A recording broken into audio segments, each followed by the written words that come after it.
국내외 스픽스 시청자 여러분 안녕하십니까?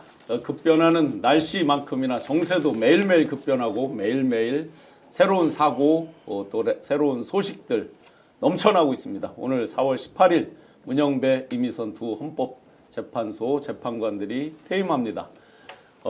여러 가지 정말 근대사 역사책에 남을 만한 중요한 판결들을 하고 이제 무대에서 일단 사라집니다. 뭐 나중에 다시 헌법재판소장이 될 수도 있고요.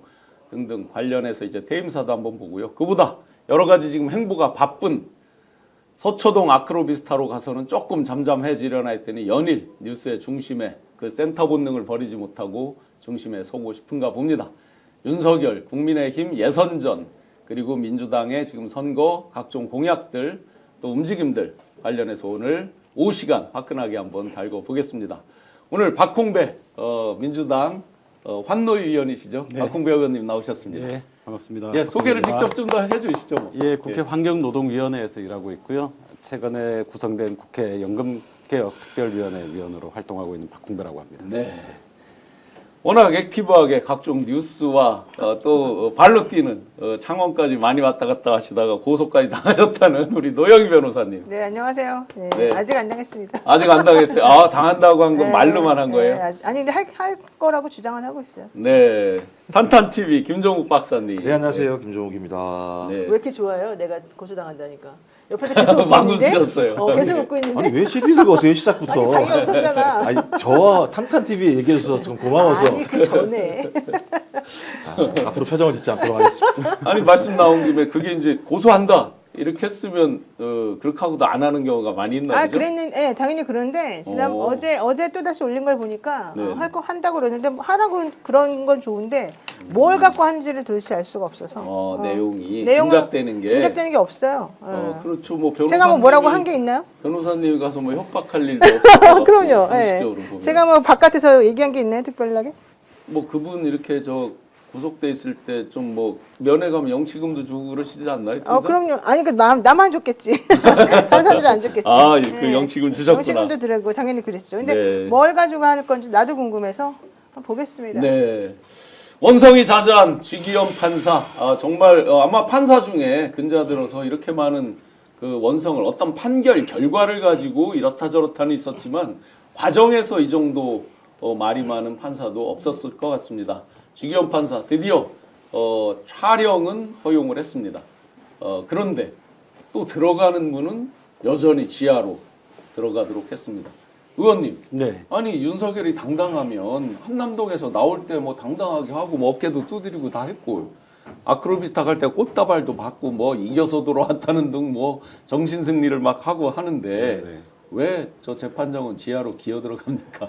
그러게 말입니다. 참 그 국민들이 사실 뭐 촬영 불허했을 때도 윤석열 그렇게 보고 싶어 하지는 않았을 것 같아요. 보고 싶어 하는 게 문제가 아니고 네네. 어쨌든 모든 국민들이 받는 똑같은 방식으로 재판 받아라. 모든 국민들이 다니는 문으로 다녀라 이런 얘기 아니겠습니까? 그렇죠. 공정, 이렇게 형평 이런 거죠. 지하로 VIP, very invisible 예. 프레지던트. 그 아이가 인비저블이구나. 인비저블 네네. 프레지던트 하고 있는 윤석열 정말 꼴불견입니다. 네. 변호사님 어때요? 보통 우리 많은 분들을 변호해 보시잖아요. 이런 식의 특혜를 주는 경우가 아니, 저는 전혀 이런 식의 절차 진행은 본 적이 없고 한 명에게 이렇게 특혜를 몰아주는 거는 상식적으로도 받아들일 수가 없는 네. 거고 과거 예하고 과거 대통령들에 대한 재판의 예하고 비교해도 절대 말이 안 되는 건데 결론적으로는 다 너무 지나치게 하는 건 다 이유가 있는 거예요. 그렇겠죠. 그렇지 않습니까? 네, 우리가 상식적으로 뭔가가 하여튼 네. 이유가 근데 그 이유라고 하는 걸 제대로 밝히지도 않고 사람들이 납득할 수 있는 뭔가가 제시되지도 않은 상황에서 똑같은 일이 계속 반복되면 누가 사법 절차에 대해서 믿음을 가지고 신뢰를 가지겠습니까? 이거는 스스로가 사법부 자체가 나 바보요라고 사실은 자인하는 꼴밖에 안 돼서 네네. 만약에 그럴 만한 사정이 정말로 있고 국민들이 납득할 거라고 생각한다면 그걸 명확히 밝히시고 그렇지 않는다고 하면 더 이상 이런 행위는 하지 않으시는 게 우리 국민들을 위해서도 타당한 것 같습니다. 지하로 들어가는 거에 대해서 제가 제목만 보고 상세 내용은 못 봤는데 신청을 하면 뭐 받아준다는 식으로 이렇게 제목이 있더라고요. 그러면 기존의 박근혜나 이명박 같은 경우는 그러면 신청을 안 해서 다 이 앞에서 아유, 포트라인에 쓴 아니에요. 건가요? 아니에요. 이런 핑계죠? 식으로 해주는 건 다 핑계인 것 같고요. 네네. 근데 아마 좀 그건 있었던 것 같아요. 서부지방법원에서 난동이 일어난 다음에 법원에 있는 판사님들이 전부 다 혹시 벌어질 수도 있을 만한 여러 가지 폭동의 사태? 안에 들어가서 사람들이 많이 이제 바깥에 많이, 모여가지고 이걸 일부러 문제화 시킬 수 있다라고 한 이런 것들을 걱정을 많이 하는 것 같은데 네. 제가 봤을 때 이해가 안 가는 건 사실은 요즘에 서울지방법, 중앙지방법원은 다 막아요. 차도 못 들어오게 하고 윤석열 씨 재판하는 날에는 변호사들 재판도 안 잡고 있던 재판도 딴 데로 옮기기도 하고 네네. 차도 들어오지 말라 그러고 정말 일정하게 꼭 들어와야 되는 사람들만 출입을 허용해요. 그리고 막 소지품 검사 같은 것도 막 하고 그런 상황이라고 한다면은 윤석열 씨 같은 경우는 굳이 차로 들여보내면서 그 사람을 옹호해줄 필요가 전혀 없거든요. 네. 그러니까 바깥에 사람들이 모여서 뭐 뭔가 폭동을 일으킬 것이다. 이것 때문에 만약에 들여보내준다. 그 말이 이제 안 맞는다는 걸 네, 제가 네. 좀 설명을 드리는 거고 네. 두 번째로는 이 사람은 피고인이지 지금 뭐 왕의 귀환이 아니잖아요. 그렇죠. 본인만 스스로만 뭐 자기가 다 이겼다고 이겼다고 돌아다니면 아니 그런 사람이 네. 바깥에 이렇게 당당하게 나가가지고 과시를 하지 왜? 그러니까 저는 이거는 네. 재판부 플러스 법원이 잘못하고 있다고 좀 봅니다. 예, 박사님, 아니 지금 보니까 한남동에도 개미새끼도 없고 뭐 나갔으니까 없겠지만 서초동에 아크로에도 진짜 뭐 소음 걱정을 처음 했잖아요. 가면 뭐 확성기를 들고 아이고 아예 그런 거 걱정 하덜덜덜 말으라고 하고요. 헌재 앞에도 개미새끼도 없다는 게 어제 이제 TV 보도에 나오더라고요. 네. 근데 뭐 테러 위험이 있겠습니까? 윤에 대한 뭐 그런 폭동 위험이 있겠습니까? 이제 그래서 지금 최대의 관심사가 지기현 미스테리잖아요. 왜 저러지? 왜 저렇게 하는 거지? 굳이? 본인한테 역사적으로 좀 국민들의 여론도 매우 안 좋을 건데 왜 저런 판판이 행동을 벌이고 있는 거지? 그래서 뭐 많은 사람이 추정하는 게 캐비넷에 뭐가 있나? 뭐 이런 얘기도 하고. 사찰 옛날에 한 적 있잖아요. 예, 그 판사들에 대해서. 그다음에 또 성향 하나가 분석. 또 하나가 이렇게 해주면 본인 먹고 사는데 아무 문제가 없어지나? 뭐 이런 얘기도 나오고. 이거 정치적 신념인가? 자기가 진짜 윤석열을 좋아했나? 뭐 여러 가지 추정들이 있는 상황이니까 좋아했대요 윤석열을? 물어보는 거예요. 그래서 이제 이런 것이 아니고는 판사라고 한다면 피고인을 이렇게 대하지 않을 텐데 그렇다면 뭔가 있을 거다라고 추정이 되는 거죠. 좀 그렇다면 이 문제의 핵심에는 쥐기현과 윤석열을 네트워크한 뭐가 있을 거다라고 저희는 추정해 볼 수밖에 없고요. 그냥 자기가 양심에 따라서 갑자기 70년 동안 하던 거 갖다 일 단위로 하던 거 갖다가 구속을 시간 단위로 바꾼다는 거 말이 안 되는 거고 네. 그 사람만 역사의 오점으로 남을 거 아닙니까? 네. 판사가 결정을 한 거니까 그리고 그것 때문에 내란 우두머리가 감옥에 있다가 밖으로 나와서 증거인멸을 열심히 할 수 있도록 만들어준 네. 건데도 불구하고 이렇게 하고 있고 재판에서도 진짜 거의 뭐 왕 모시듯이 다 해주는 상황이라고 한다면 네. 저는 일관되게 쥐기현에게 또 다른 이득이 뭔가 있지 않고서는 이렇게 할 수가 없다라는 생각이 들어서 앞으로 저희가 이것은 좀 풀어내야 될 그리고 밝혀야 될 안 그러면 이 내란 범죄자가 재판을 어떻게 받고 있는지에 대해서 국민이 알 수 있는 방법이 없는 거잖아요. 네네. 그래서 빨리 그렇게 밝혀져야 될 것 같은데 아직까지 안 밝혀진 걸 보니까 네. 매우 심대한 뭔가 있는 게 아닌가 이런 생각이 들기도 합니다. 네, 의원님 지금 많은 시청자분들이 쥐기현 판사에 대한 뭐 탄핵까지 거론도 하고 다 하거든요. 그러니까 이 민주 시민들이 화가 많이 난 거죠. 그럼 민주당에서는 혹시 그런 내부적으로 그런 논의가 있습니까? 뭐 비공개 지도부에서는 언급이 있는지 모르겠지만 네. 뭐 지난 주말 어제 있었던 의총에서는 특별한 언급은 없었었고요. 네.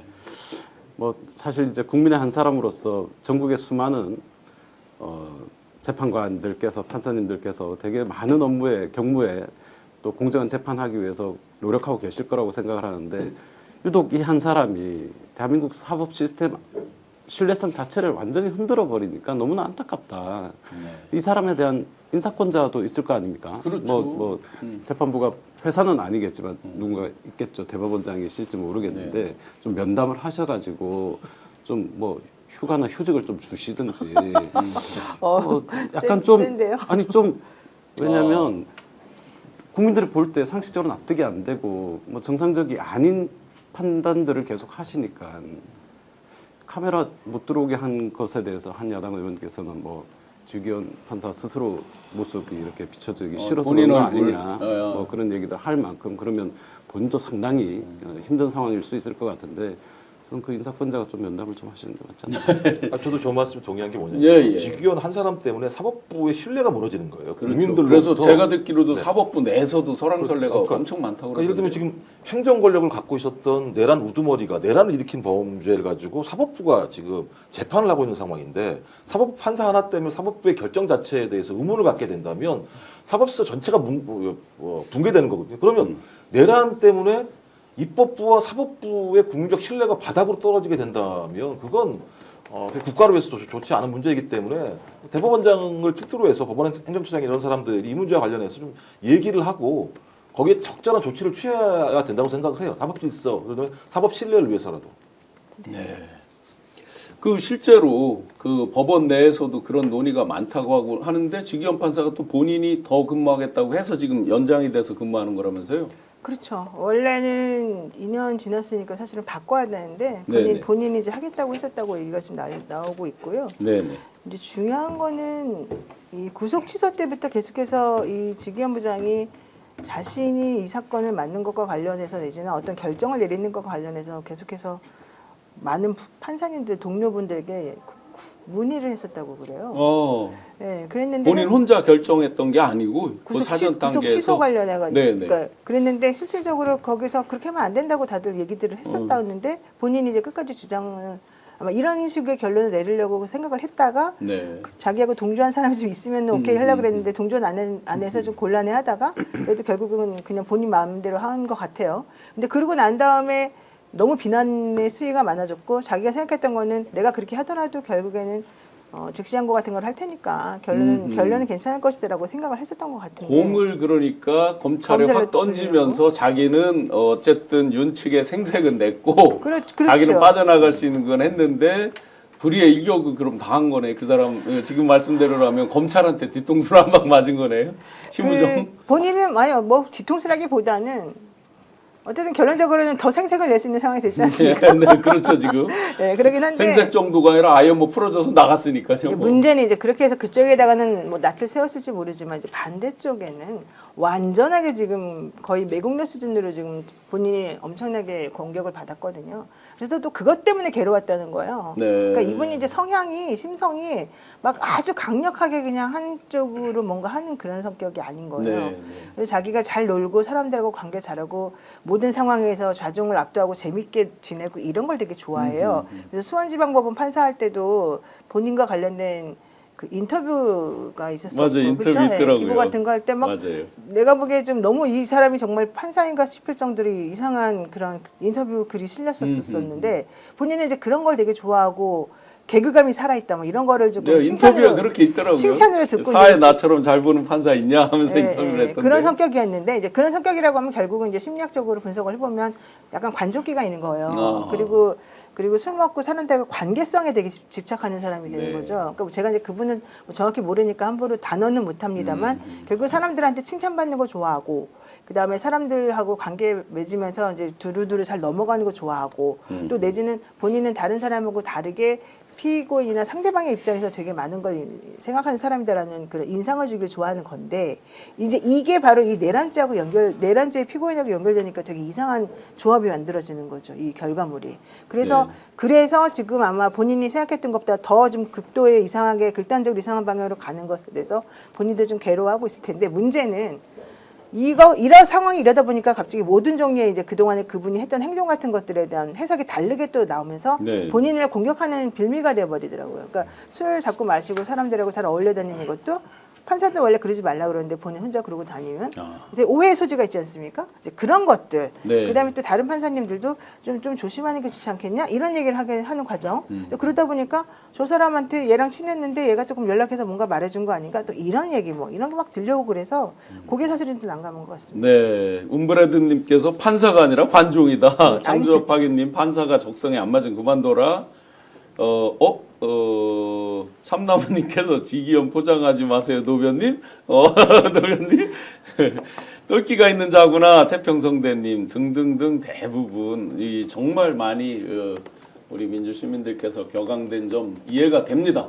특정인에게만 그렇게 그리고 전례도 없이 예를 들어서 뭐 박근혜 이명박 때도 그랬다 그러면 이해가 되는데 뭐 그것도 아닌 거고 그러니까 본인이 새로운 룰을 계속해서 시간을 적용한다든지 해서 빼내주고 뭐 이런 것들까지 만들어내는 것에 대해서 참을 수 없는 것 같습니다.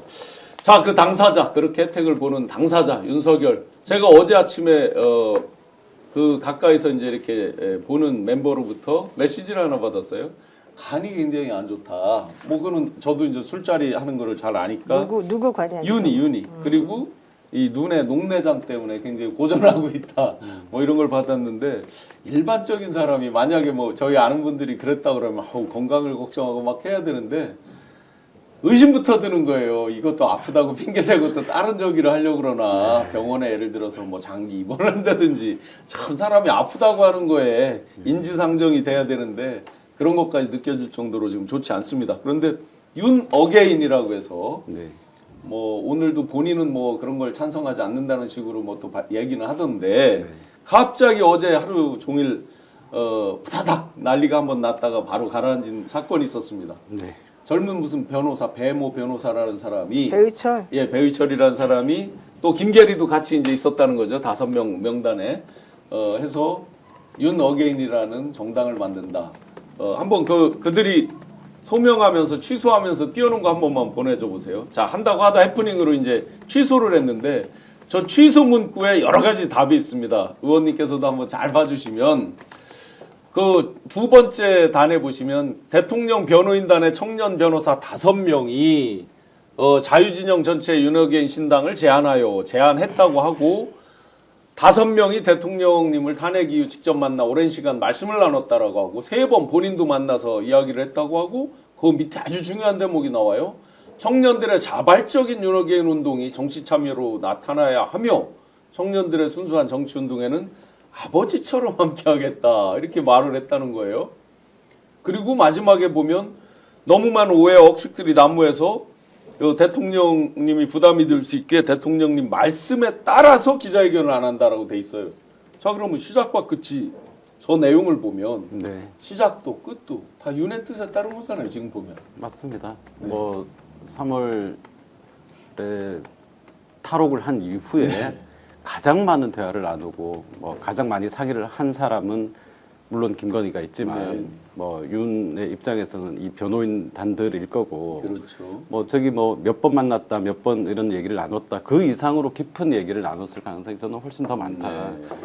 다만 이제 기자회견을 오늘 여의도에서 하기로 해놓고 급히 취소한 것은 아마 그것도 국민 여론을 받겠죠. 지금 이렇게 말이 되는 얘기는 아니지 않습니까? 무슨 윤어게인입니까? 윤어게인은 뭐 말이 안 되는 이 상황에 대해서 워낙 비난이 빗발치니까 잠시 접는 거다. 물론 저는 당연히 여기에 따라붙는 동력도 없을 거라고 생각합니다. 네. 청년들 이런 청년팔이 하면 안 되죠. 네, 계속 네. 청년팔이 했죠. 과자 입혀서 네. 나올 때 등 두드리고 뭐 압수하고 다 시간 했죠. 있으면 법전 한 번 더 보시고 사건 한 번 더 보시면서 본업에 충실하실 생각하시는 게 저는 맞다고 봅니다. 그리고 본업은 이제 녹내장으로 고통받는 게 무슨 말인지 모르겠는데 저도 녹내장이거든요. 네, 그러니까 녹내장 이제 시야가 좁아지고 그 안신경이 죽는 건데 그게 뭐 단기간에 이루어지는 일이 아니에요. 네. 그거는 이제 장기간에 벌어지는 일이고 그런 사람은 장기음주로 하셨으니까. 그런 사람은 술을 먹으면 안 돼요 원래. 어. 근데 이제 그분이 워낙 술을 많이 드시고 관리를 안 하니까 녹내장이 더 심해졌을 거는 같은데 그렇다고 해서 지금 집에서 출퇴근하고 계신 이분이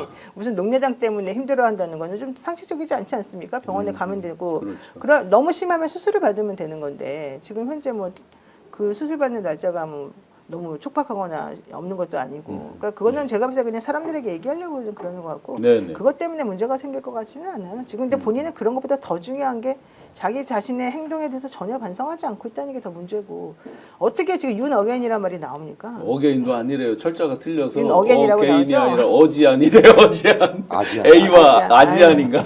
그러니까 이 집단들이 전부 다 단체적으로 미친 거예요. 내가 봤을 때는. 예. 그 안철수 의원이 네, 윤철수 좋습니다. 왜 안철수를 작사를 성도 내십니까? 바꾸고. 윤석열과 안철수를 섞어놓은 건데 이 안철수 의원이 탈당하라고 드디어 이제 목소리를 냈습니다. 자꾸 이런 식으로 행동하면 국민의힘 누가 좋아하겠습니까? 네. 지금 한덕수 때문에도 열받아 죽겠는 다들. 박사님 그러면 이상한 게 하나 있어요. 뭐 김문수를 민댔다가 또 한덕수를 내보낸다고 등을 떠민댔다가 그런데 또 윤어게인을 분명히 저들이 쓴 직접 자기들이 쓴 문구를 보면 저건 명백하게 윤의 뜻이란 말이죠. 그러면 아니 김문수, 한덕수 뭐 또 뭐 윤어게인 왜 이렇게 다 들쑤셔 놓는 거예요? 그러니까 제가 볼 때 한덕수 카드는 가지고 있는 것 같아요. 그건 그것을 가지고 실행할지, 있고.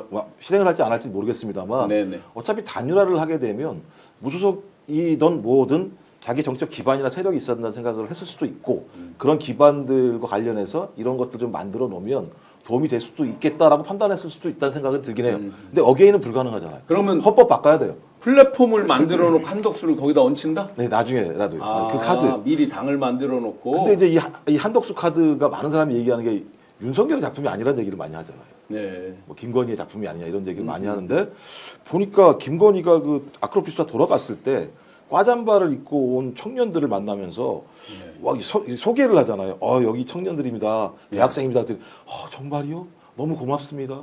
밥이라도 한번 먹어야 된다. 이런 얘기를 하는 상황이거든요. 네. 저는 그래서 이것도 김건희 작품 아닌가라는 생각이 드는. 꽃다발은 또 김태효 예, 사무실 차장 예. 어머니가 또 갖다 줬다는 거 아니에요? 모친께서 했다라는 얘기를 예. 들어서 저는 이 모든 작업 자체가 어떤 형태로든지 윤석열이 보수 진영에서 살아있다라고 하는 것들을 보여주기 위한 계속 작업들을 하긴 하는 것 같은데 저는 어느 순간부터 윤석열이 나올 때마다 오히려 윤석열에 대한 반대가 더 커지는 양상으로 가고 있는 상황이 지금 벌어지고 있는 것 같아요. 네. 말씀하신 것처럼 아무도 없다면서요. 예. 그렇게 사랑하는 것처럼 눈물 흘리고 막 애달게 하더니 다 사라져 버렸다는 거 아니겠습니까? 네. 그러니까 이제 그 사라진 이유 중에 하나는 그들이 거기에 나와야 되는 유인이 없다는 거잖아요. 그래서 네. 막 추정하는 게 무슨 뭐 돈이냐 뭐 이런 얘기 많이 했었던 건데 전 그렇다면 이제 돈도 마르고 사람도 마르고 그다음에 국민적인 여론은 더 말라갈 것이고 그래서 계속 청년들을 호명하면서 청년들을 자기를 지켜야 될 세대인 것처럼 계속 만들어내려고 합니다만 저는 불가능에 도전하는 거라는 생각이 들고요. 불가능의 도전. 네, 그러니까 안 그래도 그렇죠. 국민의힘에서 어제 이제 윤어게인이 나오니까 네. 그나마 요만큼 남아 있는 그것까지 다 말아먹으려고 하느냐라고 난리가 났다거든요. 네, 민주당 네, 입장에서는 선거 전략적으로 어떻게 보십니까? 뭐 저희 입장에서 뭐 이걸 어떻게 볼 거는 아니고요. 네. 사실 이제 국민의힘 입장에서 대략 난감이지 않았을까 싶어요.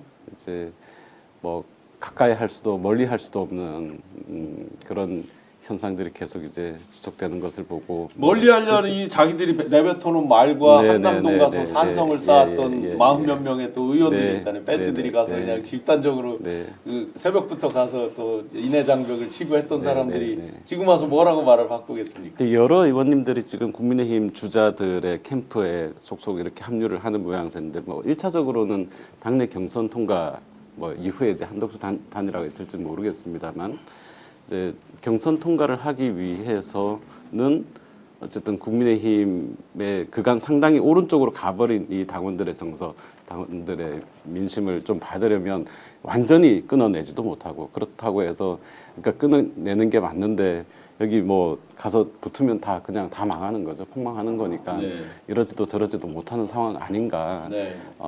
멀리도 할 수 없고 뭐 너무 가까이 오면 약간 사절하고 싶고 네. 뭐 그런 상황. 변호사님 좀 전에 안철수, 윤철수, 안철수 이제 손절해야 된다라고 명시적으로 표방을 한 사람은 한 명인 것 같아요. 나머지는 네. 다 익명으로 하는데 네. 중요한 게 이제 결국은 지금 출전한 그 봉숭아학당 8명 누가 코미디 빅리그라고 A조 B조 왜 코미디 빅리그에 보면 조 편성해서 하잖아요. 네.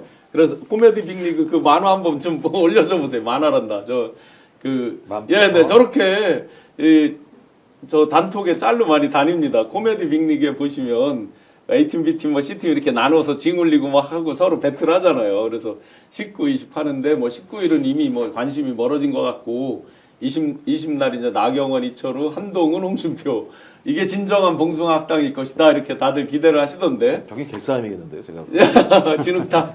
개싸움. 네. 왜냐면 일단 한동훈하고 그다음에 나경원하고 엄청 싸우지 않겠습니까? 네. 그 빠루 가지고 엄청 싸웠으니까. 작년 그 7월쯤에 있었던 그 대표 선거에서 갑자기 어느 걸 하나 확 오픈해 버렸잖아요, 한동훈 씨가. 그러니까 예를 들면 이제 공소를 취소해 달라고 얘기를 한 네. 건데 보니까 그게 뭐 나 혼자 했습니까? 우리 전체 한 거 아닙니까? 혼자 한 거 아닙니까? 이렇게 약간 얘기를 해버렸기 때문에 네. 제가 볼 때는 저 악의원들이 남아 있고 감정이 남아 있으면 감정은 이 말도 개싸움으로 했잖아요. 개싸움으로 갑니다. 저 네. 한동훈만큼은 같이 갈 수 없다 뭐 이런 식으로 말했죠. 네. 또 그 나경원은 또 드럼통까지 들어가지 않습니까? 네. 제가 볼 때 뭐든 할 사람이기 때문에 이날 아마 토론 재밌다고 얘기하면 이상하다 좀 보니까 좀 국민들한테 매우 이 화가 나고 염증이 날 수 있을 것 같다. 그러니까 한 인간도 내란을 일으켰는데 잘못했다라고 하는 반성을 안 하는 거예요. 없죠. 저기에 있는 집단들은 단 한 명도 없습니다. 적어도 국민들의 마음을 아는 정치인이라면 가장 기본이 소위 우리가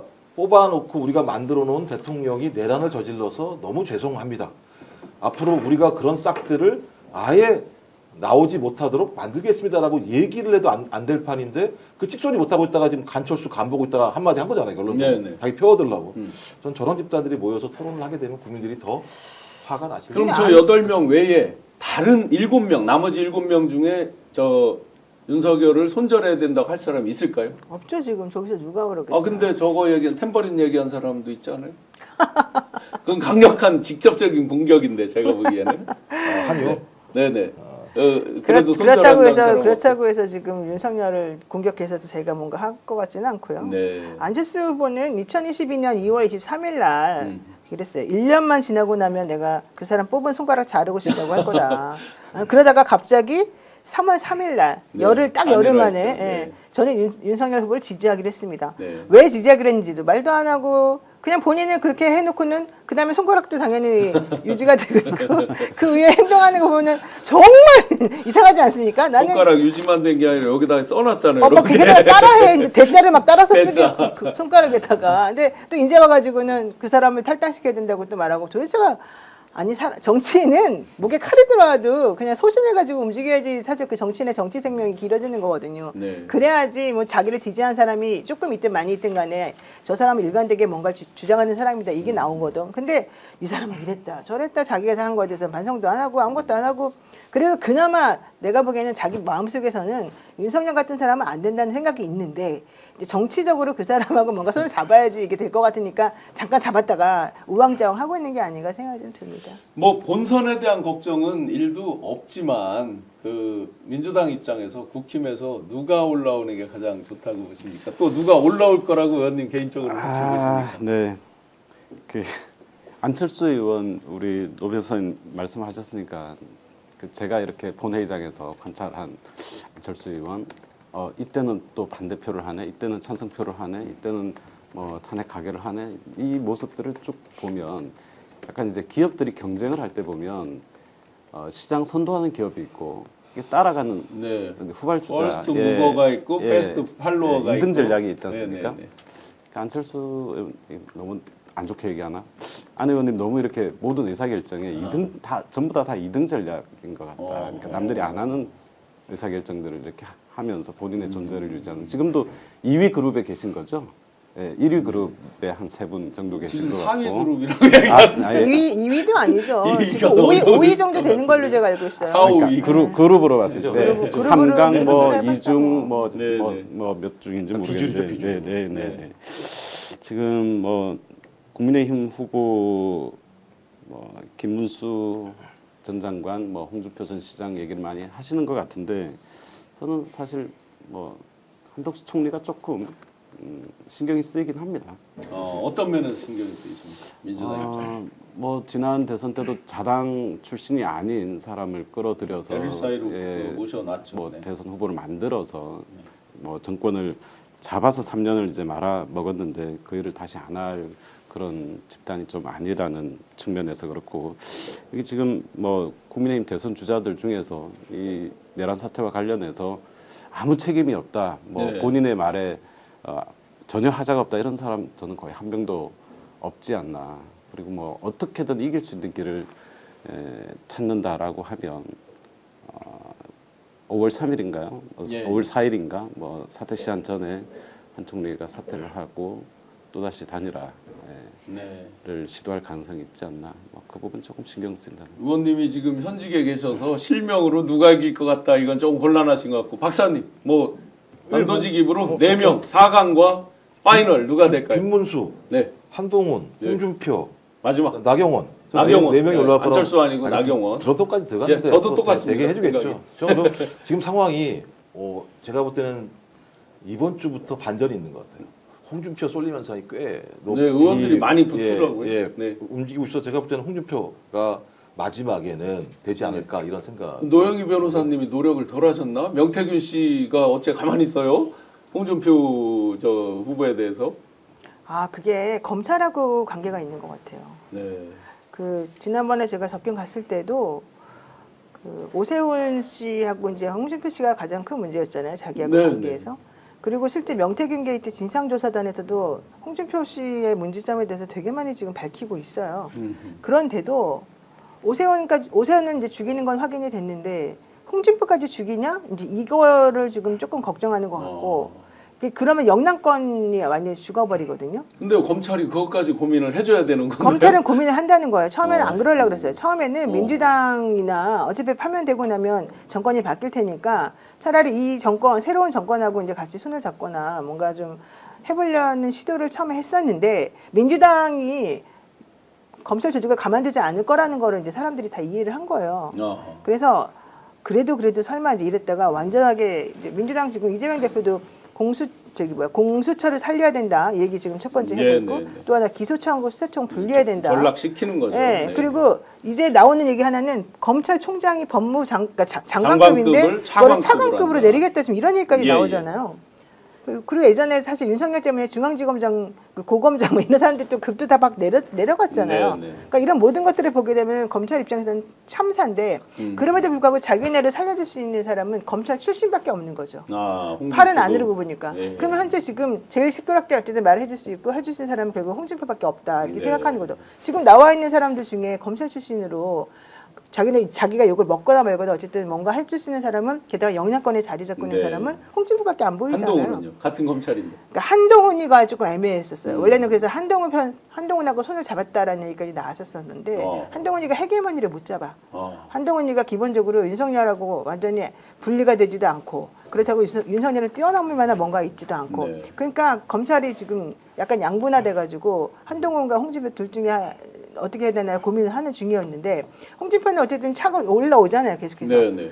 그런데 한동훈은 그런 게 없어도 사람들을 아우르지를 못하고 아. 자기네 조직 사람들을 뭔가 챙겨주지도 못하고 네. 한동훈은 그런 게 정말 잘 못하거든요. 아. 그러다 보니까 차라리 홍준표를 살리는 게 낫지 않을까 생각이 들었던 것 같아요. 그래서 지난번에 제가 접견 갔을 때도 홍준표에 대해서는 검찰이 아직까지 못 정했다라고 명태균 씨가 진짜 그렇게 얘기를 했고 방향성을 네. 살릴지 죽을지. 네. 예. 그래서 그쪽 검찰청에서 이 수사를 하지 않고 경찰로 그냥 공을 넘길 것이다. 맞아. 대구 지방경찰청으로 갔더라고요. 그 얘기를 했어요. 그래서 네. 제가 그때 방송 나와가지고 여기서 앉아가지고 아마 그 얘기를 제가 한번 했던 것 같은데 근데 그 말이 그대로 되잖아요. 네, 그러니까 현실은 그렇고요. 이게 그렇다면 명태균 씨가 그걸 어떻게 알겠어요, 저희가. 그러니까 명태균 씨하고 검찰하고 지금 뭔가가 나는 커넥션이 아주 강력히 있다고 봐요. 그러면 뉴스타파가 연일 그 포렌식한 PC를 가지고 정말 보니까 봉지욱 기자가 어느 방송에서 얘기를 하던데 오세훈 씨랑은 비교가 안 될 만큼 홍준표 씨가 금액도 크다. 더 많지. 실제 스픽스에서 공개한 것도 5,600만 당장 5,600만 원 공개한 것부터 막 여러 가지가 있잖아요. 그랬는데 지금 변호사님 말씀 들어보면 이번 최소한 대선까지는 예선 전까지는 홍준표에 대해서 안 건드리겠다. 거의 그렇게 보여지네요. 지금 말씀대로라면. 그러니까 기본적으로 이제 검찰과 언론이 지금 붙어 있는 거잖아요. 따지고 보면. 네. 그러니까 지금 검찰은 자기가 선택적으로 수사를 할지 말지 결정을 하고 자기에게 유리한 언론은 말씀하신 것처럼 홍준표에게 그런 그러니까 대선 후보로 나와 있고 지지율이 상위권에 있는 사람이 저런 어떤 비리가 있다라고 하면 대선 특비를 해야 되는 상황인데 네. 전혀 기사가 안 나오고 예. 오히려 한덕수와 홍준표 이런 사람들을 살리려고 하는 기사들만 맨날 나오고 아까 뭐 뒤에 얘기할지 모르겠습니다만 말도 안 되는 여론조사 내용 가지고 뭐 무응답증 가지고 막 예를 들면 이재명보다 경쟁력이 있다는 식의 이런 것들을 막 하고 있는 게 언론이지 않습니까? 그러니까 언론에서 이걸 도배질을 하지 않게 되면 홍준표의 수사와 관련해서는 전혀 어떤 반향 자체가 일어나기가 어려운 상황인 거죠. 그리고 좀 더 검찰이 그렇게 선택적으로 오세훈만 정리가 되고 홍준표는 살렸고 또 그 내용과 관련해서 언론에서 지속적으로 그거를 보도하지 않는 방식을 통해서 소위 보수 언론, 보수 검찰이 자기의 보수 후보들을 최대한 살려놔야 되는 측면인 거죠. 그러니까 지더라도 격차가 크면 안 되지 않겠습니까? 그렇죠. 그 정도 순간 제가 볼 때는 국민들한테 완전 평가를 받게 되는 거고 그다음 제가 볼 때 무너질 수밖에 없는 상황이라면 최대한 그 격차를 줄이려고 하는 것과 관련해서 언론과 검찰이 상당히 관심이 많고 그런 역할들을 하겠죠. 예, 변영자님께서 명태와 검찰 거래 냄새가 난다. 야, 뉴스타파는 각 정당 후보가 결정되면 모두 터뜨려야 강성원님. 근데 뉴스타파가 열심히 터뜨리는데 수사를 하네요. 의원님, 네. 지금 이재명 대표님 고초받은 거 이거랑 네. 이제 비교를 해보면 수사기간 727일 세 개의 다른 검찰청에서 수사검사 연인원 약 70여 명, 압수수색 376회, 소환조사 6차례. 그럼 이렇게 차이가 나면 홍준표에 대해서 어떻게 하라고 민주당이 더 강력한 목소리 내야 되는 거 아닌가요? 네, 목소리를 저희 명태균 게이트 진상조사단에서 많이 내고 계시고요. 네. 또 뭐 저도 목소리를 보태도록 하겠습니다. 어쨌든 범죄자 한 사람이 이렇게 나라를 좌지우지하고 그것도 뭐 검찰하고 이렇게 야합하는 것은 정말 대한민국 국격을 정말 어디까지 떨어뜨리려고 하는지 제가 네. 모르겠습니다. 검찰도 국격을 검찰도 떨어뜨리는 정신을 차려야 되고요. 물론 이제 이 전 대표님 캠프에서는 이제 부인을 했지만 성장과 통합이라는 곳에서 지금 공수처 검찰 등에 대한 개혁안 이제 언론을 통해서 지금 내어놓고 있지 않습니까? 네. 전 상당 부분 이 부분 좀 공감을 하고요. 특히 검찰의 이 수사와 기소 독점 또 뭐 특히 특수본의 문제 이런 부분들은 반드시 이번엔 좀 정리를 해야 된다. 그리고 사실 이번 과정에서 지금 한덕수 대행이 계속해서 공수처 검사들을 임명하지 않고 있는데 선택적인 이 인사권 남용 어쨌든 공수처에 적절한 검사들과 수사 인력이 보강이 되었더라면 이 내란 수사 그리고 여러 관련 이 범죄들에 대한 수사에서 훨씬 많은 진실들을 국민들이 알게 됐을 텐데 이 역시 내란의 잔당들이 계속해서 저항을 하는 것이다. 네. 저는 이제 결코 이걸 보복 차원에서 볼 문제는 아니다라고 생각합니다. 뭐 대표께서도 그렇게 말씀을 하시지만 바로 잡는 거죠. 네. 정상화하는 부분 그리고 너무 한쪽에 쏠려 있어서 선택적으로 수사하는 부분 이런 부분들은 반드시 저희가 대선 승리를 통해서 이 내란 종식의 뭐 거의 뭐 3분의 2 지점 도착점이 저는 대선 승리라고 보고요. 예. 3분의 1의 과제가 남을 거라고 생각하는데 일단 3분의 2 고지를 저희가 반드시 통과를 해야 되고 그렇게 해서 검찰 등 이 잘못된 네. 개혁들을 해 나가는 것이 온전한 내란 종식이다 이렇게 의원님 의견과 조금 제가 다른 것은 네. 대선 승리가 이제 겨우 출발점이다. 지금 이게 친위 쿠데타라서 네. 정부 각 부처, 검찰, 경찰, 내각 각 부처들 지금 한덕수 내란대행 포함해서 최상목 등등 포함해서 너무나 실체적 진실을 감추고 또 지연시키고 있다. 그 진실이 드러나는 걸. 그러니 이제 당선되면 출발점이고 그때부터가 제대로 좀 청소할 수 있는 그 시작점이 아닌가 하는 네, 거. 3분의 2가 아니고 저는 동의합니다. 네. 동의하는데 저도 사실 이제 어제도 그런 생각이 좀 들었어요. 내가 또 그간 한 달여 의원회관에서 잠자고 토요일 일요일 광화문에 나가서 삭발도 하셨고. 투쟁하고 네. 삭발하고 네, 1인 시위하면서 그 투쟁심이 불탔었었는데 내가 죽을 뻔했기 때문에 그 정도 당연하다고 생각을 했고 그런데 그간에 또 4월 4일 이후에 내가 약간 좀 긴장이 풀어진 건 아닌가? 네. 잠시 저는- 우리가 그 긴장이 풀어졌는 사이에 갑자기 저 헌법재판관 두 맞습니다. 명을 그냥 맞습니다. 기습 임명을 하고요. 네, 그래서 한시도 긴장을 놓을 수가 없다. 저희 뭐 170명 의원도 마찬가지고 저희 당원분들, 지지자분들 다 좀 끝까지 우리가 완전히 이 대선에서 압도적인 승리를 하기 전까지는 절대로 긴장을 놓지 말자 이렇게 다짐을 좀 하고 있습니다. 예, 더 큰 다짐으로 계속해서 전투력을 배가시켜 주시면 좋겠습니다. 이렇게 이제 국민의힘이 뽀벅뽀벅 그야말로 코미디 빅리그라고 불릴 정도로 국민의 관심에서 멀어진 사이에 오히려 국민의힘을 뒤흔드는 거꾸로 더 조금이라도 더 관심을 받는 한덕수 내란대행이 있습니다. 아마 스픽스에서 오늘 오전에 밝힌 것으로 아는데 출마를 확정지었다. 국민의힘 측의 유력한 정치인으로부터 연락을 받아서 출마를 확정지었다라고 오전 방송에서 속보로 내보낸 것으로 제가 이렇게 봤습니다. 정확한 내막은 모르겠는데 박사님 오전에 진짜 방송에 그렇게 하더라고요. 국민의힘 측에서 유력한 정치인으로부터 전원이 있다. 한덕수 확정적으로 출마한다고 보십니까? 저는 계속 제 지론입니다만 네. 한덕수는 그런 요청을 매우 많이 받고 네. 본인한테도 그런 요구를 매우 많이 받지만 결론적으로 그걸 결단할 만한 인물이 안 된다. 나오지 저는 못한다. 생각을 해요. 그러니까 네. 마지막 순간에, 그러니까 공직자들은 마지막 순간에 배팅을 못 해요. 정치인들은 마지막 순간에 목숨을 걸고 딱 정리를 하는 건데 저는 한덕수가 그렇게 할 수 없을 거라고 생각이 들고 상식적으로 본인이 출마하려고 했으면요. 이미 출마 선언을 했어야 되는 거예요. 상식적으로 제가 볼 때는 뭐 5월 3일 이후에 국민의힘이 뽑히면 내가 그때 무소속으로 나오고 어쩌고저쩌고 이런 얘기를 하는 순간 국민들의 뇌리에는 이 사람에 대한 기본적인 리더십 아니면 이 지도자로서의 상이 잡히지가 않을 수밖에 없어요. 그리고 가면 갈수록 계속 지지율이 저는 떨어질 거라고 생각을 엊그제도 합니다. 이미 네. 중도층에서 73% 그리고 66%가 출마가 부적절하다 여론조사 나와서 그거 보고 마음이 급해져서 출마 결심을 했다는데요. 근데 어젯밤에. 저는 사실 박사님 의견에 동의하는 게 네. 그렇다 하더라도 반기문의 얘가 자기하고 똑같은 얘인데 그때 언제 망가지면서 사람의 인생이 끝장나는 걸 봤을 거예요. 그러니까 지금이 자신의 화양연화지 자기가 대선에 나간다고 하는 순간 완전히 망가질 거라는 걸 딱 알고 있고 특히 본인이 그런 얘기를 하자마자 국민의힘에 있는 대선 주자들이 지금 난리가 나지 않았습니까? 네. 물론 김문수 씨 같은 경우는 난 너하고 단일화할 수 있어라고 하지만 김문수 빼고 나머지들은 절대 아니고요. 네. 게다가 지금 홍준표가 선전하고 있다는 얘기는 홍준표가 되면 무조건 자기하고 단일화 안 한다는 게 뻔해요. 그럼요. 그러면 자기는 지금 있는 이 자리를 벗어나서 버리고 홍준표랑 싸워가지고 자기가 이길 거라고 생각할 수 있을까? 홍준표 같은 정치만 오래 한 사람하고 과연 그건 나는 좀 힘들 거라고 보고 더더군다나 헌재에서 이번에 네. 그 이완규랑 이 함상훈 부장판사 뭐 지명이 이제 발표인지 뭔지 이거 한 거 가지고 완전히 낯이 붉어지지 않았습니까? 네. 이런 상황에서 본인이 끝까지 버티면서 아 내가 나가면 대통령이 될 수 있어. 내지는 혹은 당권을 잡을 수 있어. 이게 아니었거든요. 왜냐하면 이번에 나오는 사람들은 대통령이 될 거라고 생각해서가 아니라 다음 당권을 위해서 사실은 이 사람이 나가는 건데 저는 한덕수 씨가 국민의힘에 당에 들어가가지고 버티거나 당권을 잡을 수 있다고 생각하지 않아요. 그냥 자기는 이번에 일회용이란 말이에요. 네. 근데 그거 하면서 모든 사람하고 척지고 돈 쓰고 게다가 돈도 지금 사실 있는지 없는지도 모르잖아요. 누구요?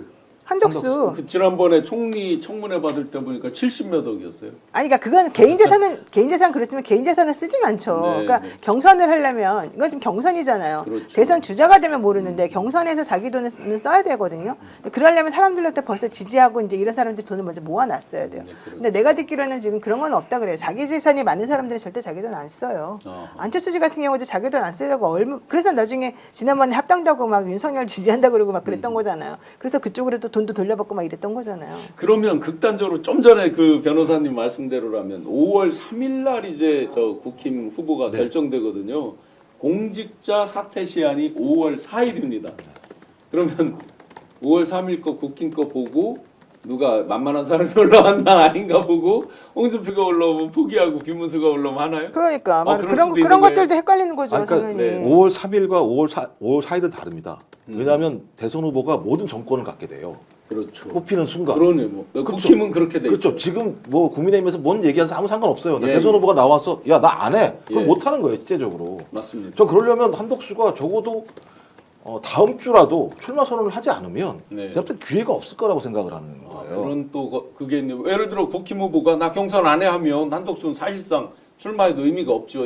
진다는 거니까. 무슨 소리가 나와야 되는 거죠, 자기는요. 네, 네. 그러니까 제가 볼 때 그래서 나올 수 없는 정국인데 문제의 핵심은 한덕수만한 인물이 없다는 게 문제인 거잖아요. 아. 한덕수만큼의 지지율도 안 나오는 후보들이 대부분인 상황이니까 그것 때문에 한덕수를 통해서 뭔가 한번 여지를 가져보려고 했던 것 같은데 말씀하신 헌재에서 한번 작살났지 않습니까? 네, 네. 헌재에서 작살났고 그다음에 한덕수 그 지금 권한대행이 하는 행동을 보게 되면 뭐 아무런 답도 하지 않는 상황이고 그냥 지켜만 보고 있는 모습인 것 같고 그럼 저렇게 간을 보는 사람을 국민이 선택할 가능성이 저는 네. 전혀 없다고 생각을 해서 시간이 가면 갈수록 한덕수의 출마 가능성들은 계속 낮아지고 있을 수밖에 네. 없는 상황이고 막 국민의힘 내부도 알겠습니다만 한덕수를 후보로 만들어서 자기들이 뭘 할 수 있다라고 판단하는 어떤 그런 상황 판단도 가면 갈수록 저는 더 적어질 거라고 그러니까 판단이 한덕수가 들어요. 나이가 젊어서 예를 들면 10년만 젊어도 이번에 내가 여기서 딱 물러나고 그냥 집에서 놀고 먹겠다 이게 아니라면 통상적으로는 내가 이번에 이거 국무총리 끝나고 난 다음에 내가 감옥에 가지 않는다 하더라도 어쨌든 내가 나를 살릴 수 있을 만한 뭔가를 가져야 된다라는 생각을 당연히 할 것이고 그렇게 되려면 결국 할 수 있는 건 정치라고 생각하겠죠. 이제 관료는 더 이상 안 될 테니까. 네. 그런 의미에서라면은 제가 만약에 한덕수 이거 10살이 더 어린 사람이고 그렇다고 한다면 전 당연히 이제 나갑니다. 이게 되게 좋은 기회잖아요. 네. 그렇지만 저 사람은 지금 나이가 80을 바라보는 나이예요. 이번에 기회가 뭐 어떻게 됐을지 모르겠지만 자기 인생이 이제 완전히 유종의 미를 거두냐 아니냐 이제 이거에 기로에 서 있는 건데 지금 여기서 안 됐을 경우 다음에 당권 잡아서 정치를 계속 할 수 있는 상황이 아니라는 게 뻔한데 네. 과연 그렇게 어리석게 그 행동을 할 것인가? 게다가 이 사람은 정치를 했던 사람이 아니라 관료를 오래 했던 사람들이고 네. 말한 것처럼 관료를 오래 한 사람들은 되게 간을 많이 봐요. 그리고 죄송하지만 되게 쫄보예요. 그래서 네. 현실적으로 그런 걸 과감하게 베팅하는 능력은 제가 보기엔 박지원은 없다고 그래서 봐요. 친구라고 하면서 쫄보라고 하시더라고요. 근데 물론 여기서 변수는 그 와이프가 한다는 그 주술과 무속의 힘이겠지. 네. 근데 주술과 무속의 힘이 사실 김건희만큼 주술과 무속의 힘을 잘 이용했던 사람이 없는데 네. 그 사람들이 망한 걸 봤잖아요. 근데 음. 나는 그걸 보면서도 우리 와이프가 하는 주술과 무속의 힘을 나 믿어야지. 과연 이럴까? 그건 좀 X. 그 퀘스천 용한 맞고요. 사람을 잘못 골라서 그렇다고 또 생각하는 그럴 거 수도 아니에요? 있겠죠. 사실 뭐 네. 저도 두 네, 분 네. 말씀대로 되어야 된다고 생각하고 이런 이제 국민의힘에서의 변수들이 발생이 안 됐으면 되게 좋겠다 이렇게 생각을 하긴 해요. 근데 이제 저는 조금 그래도 계속 걸리고 걱정이 되는 게 한덕수인데 다른 사람들에게 없었던 이 윤석열에게의 김건희 그리고 한덕수에게 한덕수의 부인이 있단 말이죠. 네. 그리고 김건희와 한덕수 부인은 뭐 증언에서 나오는 것처럼 뭐 어머니 딸과 엄청나게, 같은 엄청난 가까운 네. 그것도 같이 주술을 그렇게 믿으면서 그리고 예전에 뭐 대사도 지내고 했었지 않습니까? 해외 공간에서 같이 근무하셨다라는 준비 분들 대사를 했으니까. 말씀 들어보면 거의 부인이 대사였다. 아. 네, 그 거기도 정도로 똑같아요. 오, 네. V제로로 또 네네네. V제로예요, 지금 진짜. 좀 네, 맞아요. 윤석열, 김건희와 똑같은 네, 의사결정 구조가. 구조를 가지고 있을 수 있어서 상당 부분 뭐 내란까지도 김건희가 개입했을 가능성이 있다라고 저희가 보는 것처럼 이런 대선판도 김건희와 한덕수 부인이 짜고 있을 수 있고 그렇다라고 하면 쫄보 한덕수도 부인의 뭐 결정에 의해서 나올 수도 있지 않나. 또 하나는 어쨌든 저는 이 사태가 다 정리가 되고 나면 본격적인 내란 수사가 확대가 될 텐데 한덕수 역시 피의자 선상에 들어갈 것이고 수사를 받을 가능성이 높다. 12월 3일 이후에 한덕수가 했던 모든 행동은 잘못하면 깜빵을 갈지도 모른다는 네, 네. 판단하에서 모두 다 본인이 감옥을 가지 않는 방향으로 의사결정을 해왔다. 저는 이렇게 예. 봐지는 거예요. 그래서 세 사람의 헌법재판관 후보를 임명하지 않은 부분 이번에 무리해서 가처분 인용된 이 두 사람의 헌법재판관 지명한 부분 이런 것들이 전부 다 할 수 있는 한 모두 다 내가 감옥 가지 않는 방향의 의사결정. 그러면 만약에 그 대선 결과를 놓고 봤을 때 어떠한 답도 없고 본인이 대선에 직접 나가서 이기는 거 외에는 내가 감옥을 안 갈 방법이 없다라고 판단하면 저는 대선 나온다라는 지금 거죠. 거의 그 임박하지 않았어요? 본인이 나가서 이기지 않는 한. 뭐 그러니까 한 2주 지금 남은 시점인데 제발 이제 그런 일이 없었으면 네. 하는 바람입니다. 데비스님께서 한덕수 탄핵 마려움이라고 해주셨어요. 그런데 많은 분들이 그렇게 예측을 하고 있습니다. 탄핵을 어거지로 당해서 그러니까 이완규 등등을 기각이 딱 안 됐으면 저 인용이 안 됐으면 기각이 되면 봐라 내가 옳지 않았느냐 하면서 지금 심판복을 딱 벗고 링 위로 올려가려고 한다 이런 얘기를 많이 했거든요. 네. 그래서 이제 이 탄핵을 제발 시켜주세요 이런 입장으로 보여졌는데 민주당에서 탄핵을 안 했습니다. 네. 의총 이런 때 분위기는 어땠습니까? 탄핵 안 한 이유가 있으실 것 같은데. 네, 그 부분에 대해서 제가 논의를 많이 하지는 않았고요. 지금 시점에서도 탄핵은 물론 마음으로야 뭐 네. 12번도 더 탄핵을 하고 싶은데 제가 사실 김문수 고용노동부 전 장관 청문회 때 국적 논란 네네. 부분을 질의를 하고 직접. 예, 네네. 예, 그 부분이 이제 뭐 크게 논란이 되었는데 제가 시간 지나고 나서 좀 후회를 했습니다. 그 질문 하지 말 걸. 김문수 너무 띄워줬다. 그래서 지금 하고 싶은 말이 너무 많고 본인도 너무 많은 말을 해왔고 그런 증거들이 다 남아있고 영상들이 다 있죠. 비난할 게 얼마나 많은 이상한 사람입니까? 근데 제가 입을 다물었습니다. 뭐 조금이라도 더 주목을 받을까 봐. 한덕수 탄핵 역시도 좀 유사한 측면이 있지 않나. 네. 뭐 지금 상황에서는 탄핵을 하지 않는 것이 우리에게 유리하다 이렇게 봅니다. 결과적으로 이제 이렇게 왔습니다. 그래서 제가 농담합니다. 그 손자병법에 싸우지 않고 이기는 게 최고의 전법이라고 이제 사자성어처럼 이제 8구절 이렇게 딱 나오는데 그거보다 더 좋은 전법이 있다. 약 올려서 피 말라 죽게 하는 거, 약 올라서 배 아파서 떼굴떼굴 구르다가 지게 하는 거, 이게 제일 좋은 전법 아니냐 이렇게 농담을 하는데요. PD님 그 갤럽의 여론조사 혹시 한번 띄워주시고요.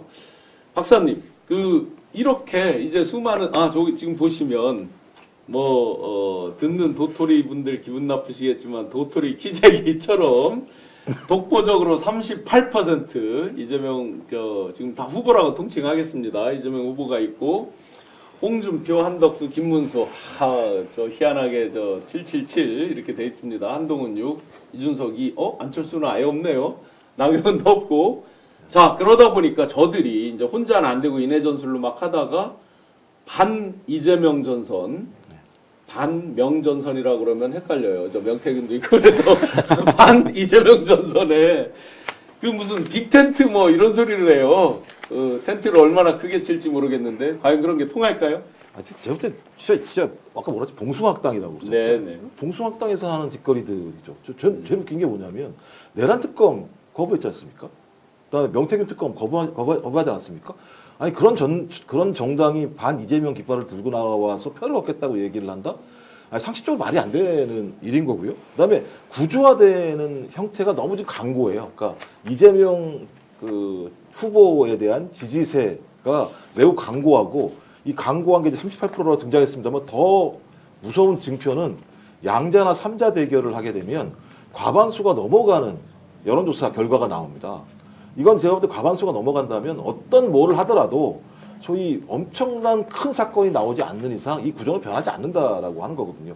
저 그렇다면 국민의힘 같은 경우는 이 사실을 안다면 가장 현명한 선택은 자기의 어떤 핵심 지지층들만을 위해서 호소하는 게 가장 어쩜 현명한 선거운동 방식일 수 있는 거죠. 왜냐하면 여기도 못 잡아주게 되면 당이 4분오열되고 나중에 당 자체가 쪼개질 가능성이 되게 매우 높은 상황이기 때문에 저는 제가 만약에 국민의힘의 어떤 주요한 당직을 맡고 있다고 한다면 저는 오히려 욕 바지로 넣어먹더라도 네. 극우 지지층들과 TK 지역을 결사적으로 옹이하는 선거 전략을 채택하는 것이 저는 오히려 가장 합리적이라고 저는 생각을 해요. 현재 기준으로는 그러니까 저는 국민의힘이라 예. 왜냐하면 여기서 이겨가지고 텐트를 만들겠다? 텐트를 만들 땅도 없고요. 못을 박을 땅도 없어요. 제가 볼 때 거의 콘크리트 같을 거라 생각이 들어요.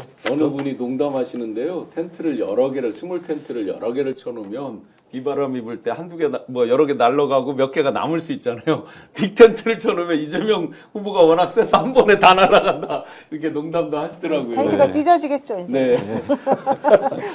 텐트가 제대로 된 텐트가 있겠습니까? 네. 자기네들끼리 서로 지금 동상이몽하고 있고 네. 저 중에 누구 한 명이 텐트라고 하는 게 결국 한 명을 추대하고 나머지는 전부 다 그러겠죠. 양보한다는 건데 저기서 지금 양보할 사람이 누가 있어요. 지금 다들 마지막 기회라고 생각하고 그렇죠. 있는데 저건 불가능한 얘기죠.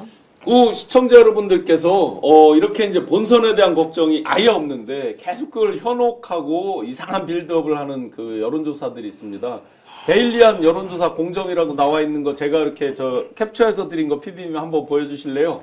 화면에 중도층 무당파라고 지금 요거 보시면 이게 데일리안에서 이제 발표를 하고 여론조사 공정이라는 곳에서 한 건데 진짜 공정한 건지 불공정한 건지는 잘 모르겠습니다만 여기서 여러분들께서 절대로 현혹되면 안 되는 단어가 한 단어가 있습니다. 그냥 제 얼굴 가리고 큰 화면으로 한번 보여주세요. 보시면 3자 대결 시 무당층서 이재명 30일, 홍준표 20일, 이준석 9 이런 식으로 돼 있잖아요.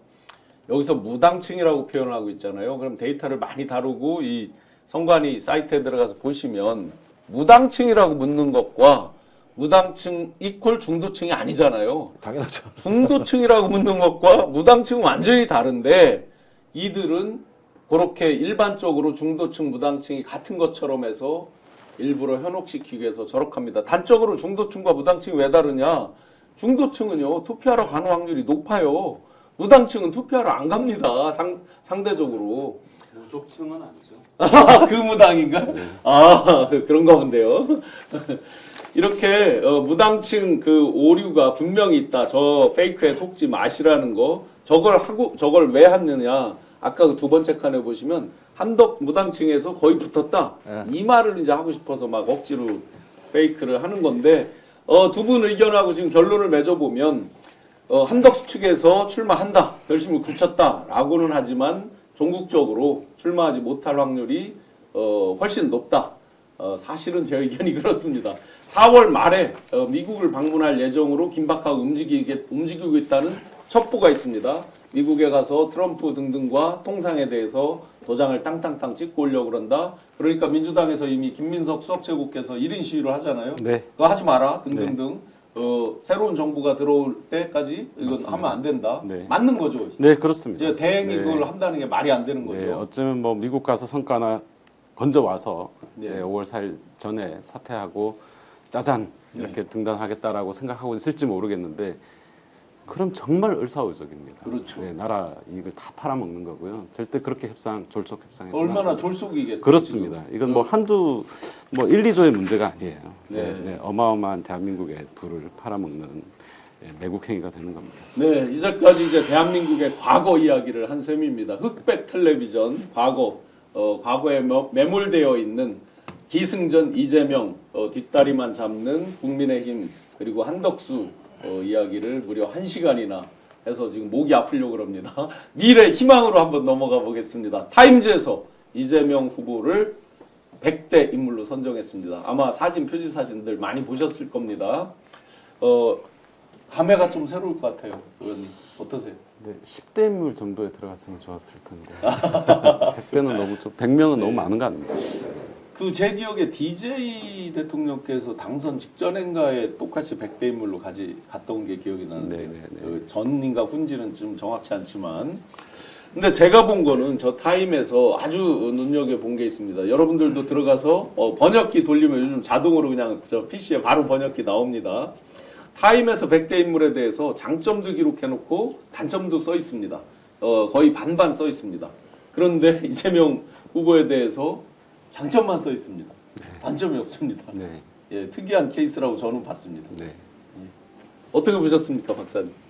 아니 뭐 기분 좋죠. 당연히. 왜냐하면 대한민국의 차기 대통령이 될 가능성이 높은 어떤 인물이 저렇게 세계적으로 주목을 받는다라고 하는 건 기쁜 거죠. 뭐 우리나라 국민들이 다 좋아해야 될 거란 생각이 들고 더 중요한 건 이제 K 데모크라시를 지금 완성을 한 거 아니겠습니까? 네. 이 과정에서 그러니까 국민들, 시민들이 막았고 계엄군들이 아주 작은 저항을 통해서 내란을 막아냈고 또 우리 헌법적 가치 핵심인 헌법재판소가 파면을 했고 이 과정의 전체적인 선두에서 이재명 그 당시 당대표가 진두지휘를 해서 여기까지 온 상황이기 때문에 그리고 또 우리의 K컬처라고 하는 응원봉이라고 하는 것이 상징물이 됐었고 그 응원봉을 들고 나온 시민들에 의해서 민주주의를 지켰다라고 하는 측면 그리고 거기에 민주당이 또 매우 중요한 역할을 하신 건 사실이기 때문에 저는 이런 상황들이 밖으로 나가게 된다면 문화적으로도 강국인데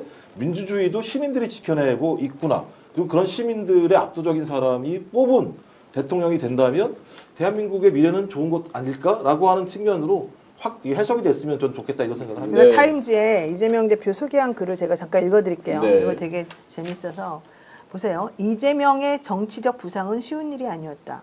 농촌 가정에서 7남매 중 5째로 태어난 이 대통령은 매일 10마일씩 초등학교 왕복을 다녔고 이후 미성년자 공장에서 일하다 프레스 기계에 손목이 눌리는 부상을 입었다. 시장과 도지사를 역임한 후 2022년 대통령 선거에서 윤석열을 패했고 2년 후에는 정신 이상자에게 목을 찔리는 사고를 당했다. 이제 이 대통령이라고 얘기해요. 이 대통령의 이야기는 그의 다음 지도자가 되는 것으로 끝날 것 같다. 이 대통령은 되게 재밌죠? 이 대통령의 표현이 12월 당시 대통령의 계엄령 선포 이후에 윤 전 총장의 탄핵을 주도하며 경찰의 봉쇄를 우회하기 위해서 국회의 울타리를 오르며 경찰의 명령을 처리하는 데 도움을 주었다. 한국 야당의 지도자로서 이 대통령은 다가오는 선거에서 승리할 것이 분명하지만 점점 더 호전적인 북한과 격화되는 무역 전쟁에 대한 보상을 받을 것으로 보인다. 이미 극복한 도전을 고려해보면 이 대통령이 겁을 먹을 가능성은 거의 없다. 이 대통령은 2022년 타인과 인터뷰에서 세상에 대해 배울 수 있는 방법은 많다고 말했다. 하지만 실제로 직접 살아보고 경험하는 것은 다른 일이다. 이런 얘기도 했다는 건데요. 실제 이거는 이제 번역기를 돌려가지고 이재명 대표에 대한 소개글을 쓴 거라 뭐 정확하다고 할 수는 없습니다만 어쨌든 중요한 건 프레지던트 리라고 하는 얘기를 쓰면서 지금 이렇게 이 사람에 대해서 정확하게 이미 극복한 그동안 도전의 역사를 볼 때 이 대통령이 겁을 먹을 가능성은 없다. 결국은 이 사람이 당선되는 건 확실하다. 이렇게 얘기했다는 게 좀 놀랍다고 봅니다. 저 번역기회사 어딘지요? 저기를 방문하셔야 돼요. 근데 이거 지금 원문을 봐야 되겠습니다. 원문을 봐야 됩니다. 프리턴트라고 하는 그 네. 아직까지 당선되지 않은 사람을 그렇게 만약에 호명을 했다라고 하면 매우 이례적이라고 얘기할 수밖에 없죠. 그러니까 아주 유망한 예. 뭐 차기 대통령에 대해 유망한 이렇게 얘기할 수는 있습니다만 만약에 그래서 디스인가 그랬어요. 리가 아니라 근데 리라고 나왔다는 얘기 들으니까 야, 저 대단한데 이런 생각이 들더라고요. 네, 갑자기. 챗GPT한테 물어봐서 쓴 거 아닌가? 좋습니다. 들어갈 리도 네. 없겠지만 그 100대 인물에 들어간 사람이 이재명 대표가 아니고 만약에 김문수, 홍준표, 한동훈이었으면 뭐라고 썼을까? 네. 끔찍합니다. 네. 네, 마지막으로 그 계속 이제 지금 권역별로 순회 경선을 하고 있습니다. 내일이 이제 충청권 제 고향 충북 청주에서 이제 그 일종의 충청권 권역별 경선 청주 전당대회를 하는데 그 아마 지금 ARS가 돌고 있을 거고 그 마지막 이제 안 받으신 분들 그 다음에 현장 투표가 마지막 있을 건데 적극적으로 투표들 참여하셔서 간신히 4월 4일날 국민 주권자로서의 국민의 자리를 되찾으신 국민 여러분들께서 진정한 주권자 국민으로서의 그런 그 미래를 스스로 만들면 좋겠고요. 네. 오늘 보니까 고향 부산이시죠? 네, 맞습니다. 부산으로 해양 수도를 부산을 해양 수도로 만들겠다 이런 공약이 있던데요. 네네. 해수부를 이전한다. 어떻게 예. 보셨습니까? 사실 뭐 서울 경기를 제외하고 대한민국의 지방 상황이 사실 굉장히 좋지 않습니다. 인구가 줄어들지 않는 곳이 없고 제2도시라는 부산도 별칭이 노인과 바다 뭐 또 다른 별칭이 있는데 노인과 아파트 뭐 이런 별칭이 있을 정도로 맞아요. 굉장히 슬픈 그런 경제 상황인데 해양수도 만드는 거 제가 이거 왜 생각을 미리 못했을까 아마 오랜 고심 끝에 나온 것 같고요. 앞으로 대한민국 경제의 활로를 이미 북극 항로를 통해서 우리가 새로운 활로를 찾을 수 있다. 부산을 국제적인 글로벌 허브, 물류 허브로 만들겠다 이런 구상을 밝히신 적이 있으시지 않습니까? 당연히 해양수산부 부산으로 이전하는 거 타당하다고 생각을 하고요.